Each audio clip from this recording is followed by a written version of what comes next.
Hi guys! Kamusta kayo? Ako nga pala si Charles and welcome sa aking vlog.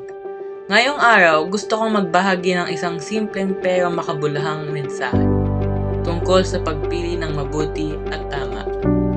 Minsan, ang hirap pumili, di ba?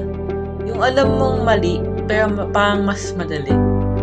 Pero sabi sa Santiago 4 verse 17, ang nakakaalam ng mabuti na dapat gawin, ngunit hindi ginagawa ay nagkasala.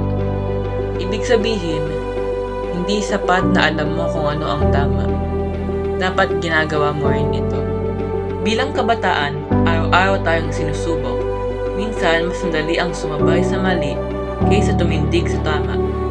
Pero, tandaan, bawat desisyon natin ay may epekto sa sarili, sa iba at sa mundo.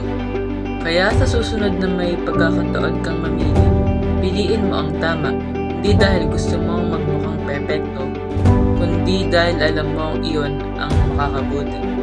Maging inspirasyon ka sa iba, ipakita na kayang maging tapat at mabuti kahit mahirap.